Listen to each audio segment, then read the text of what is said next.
Alloh uchun Alloh desaydim. Ibratli hikoya. Alloh uchun do'stlashgan ikki cho'pon bo'lgan ekan. Bir kuni ikkovlon so'zlashib o'tirib, biri dardini ayta boshlabdi. Do'stim, men oshiq bo'ldim. Alloh xayrli qilsin.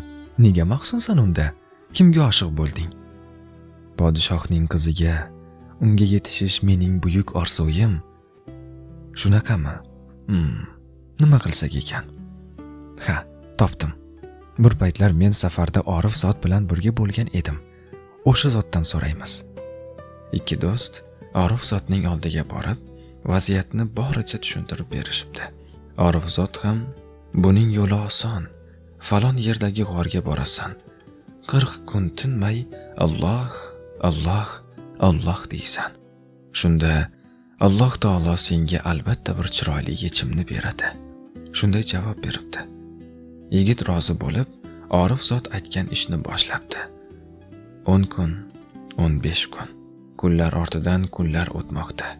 Yigitning tilida garchi Alloh lafzi bo'lsa-da, xayolan podshohning qizidan hech ham tasavvurni uzolmasdi. Ammo zikrda bardavom edi. Oradan 25 kun ham o'tdi. Bu orada yigit haqidagi gap so'zlar butun shaharga tarqaldi. Shahar ahli bu darveshning holidan ogoh bo'lib, shunday deya boshlashdi. Ko'rdingizmi?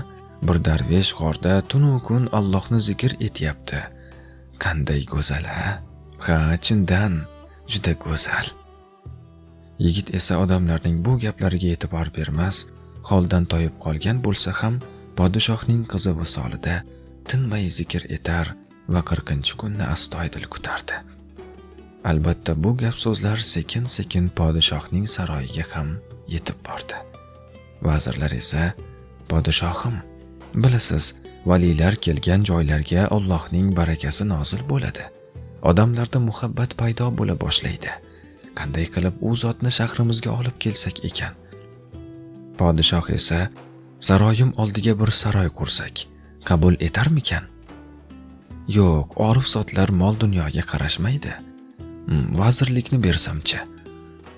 Unda ham qabul etmaydi chamamda. Unda nimani maslahat berasizlar? Sizlarni eshitaman. Karimangizni, yakka-yu yagona qizingizni unga nikohlab bering.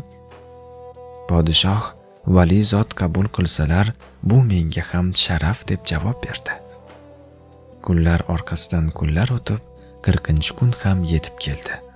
Shu kunda podshoh va uning ayollari yigitning do'sti darveshning huzuriga borishdi. Yigit hattoki ularning kelganiga ham e'tibor bermas, zikrda bardavom edi. Nihoyat biroz vaqt o'tgach, yigit zikrini to'xtatishi bilan podshoh salom berib gap boshladi. Hazrat, sizning bu yurtlarda bo'lishingiz bizga sharaf. Buyuring, sizga bir saroy qurdiraman. Yigit esa boshini ohista qimirlatib, keragi yo'q deb javob berdi. Unda keling, yurtni birga boshqaraylik, menga ko'makdosh bo'ling. Yo'q deb javob berdi yigit. Podshoh yana bir bor, so'nggi umidim shu, mening bir qizim bor. Garchi sizga loyiq bo'lmasa-da, uni nigohingizga olsangiz, nima deysiz? Oxirgi taklifga ham yigit rad javobini berdi. Bu suhbatga guvoh bo'lib turgan cho'pon yigitning do'sti shosha-pisha yigitning oldiga kelib, nimalar qilyapsan? Axir 40 kunki zahmat chekib shu podshohning qizi uchun zikr qilding axir. Endi nega undan voz kechyapsan? Do'stining bu xavotirini ko'rgan yigit xotirjam unga javob berdi. Men 40 kun podshohning qizi uchun Alloh deganimga, bugun huzurimda podshoh va vazirlar tiz cho'kmoqda. Agar Alloh uchun Alloh desaydim, nelar bo'lmasdi? Bu kichik hikoyadan juda ham ko'plab ibratlar olish mumkin. Ammo eslatma o'laroq bir narsani aytmoqchiman. Amallar niyatlarga bog'liqdir. Agar sizning niyatingiz Allohning roziligi bo'lsa, ko'zlagan har qanday maqsadlaringizga erisha olasiz. Faqat bu bilan cheklanmaysiz, albatta, Allohning rizoligi uchun ajr savoblar ham olaverasiz.